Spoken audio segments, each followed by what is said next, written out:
سوال یہ کیا گیا ہے کہ اگر سحری کے وقت روزے کی نیت نہیں کی تو دن میں کب تک نیت کر سکتے ہیں،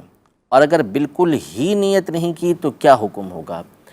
دیکھیں، سحری کا مطلب یہ ہے کہ اس وقت یہ اٹھے تھے، اگر اس وقت اٹھے تھے اور باقاعدہ کھانا کھایا تھا، سحری کی تھی، تو اس کا تو مطلب یہ ہے کہ وہ روزے کی نیت کر رہے ہیں، اس لیے کہ نیت یہ دل کے ارادے کو کہتے ہیں، بندے کے دل کے اندر ارادہ ہونا چاہیے، اور سحری کھانے کو علماء نے فرمایا کہ یہ ایک طرح کی نیت ہی ہے کہ اس کا ارادہ ہے کہ اس نے دوسرے دن روزہ رکھنا ہے، سوائے یہ کہ باقاعدہ وہ نیت کرے کہ میرا کل کا روزہ نہیں ہے، تو پھر ایک جداگانہ بات ہو جائے گی۔ اب اگر سحری میں اٹھا ہی نہیں بندہ، یا اٹھا لیکن اس نے سحری کی نہیں، ایسے ہی وقت گزار لیا اور نیت اس نے کی نہیں ہے، اگر یہ فرض روزہ ہے یا نفل روزہ ہے یا اس نے کوئی مطلقاً نظر مانی، اب اگر یہ فرض روزہ ہے جیسے رمضان کا روزہ ہوتا ہے یا نفل روزہ ہے،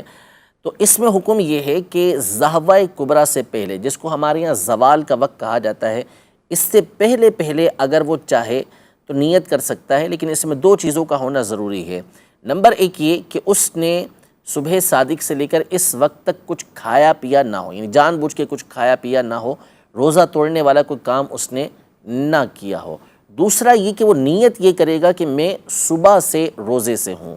یہ نیت کرے گا تو اس کی یہ نیت ہو جائے گی، جبکہ وہ رمضان کا روزہ ہو یا نفل روزہ ہو۔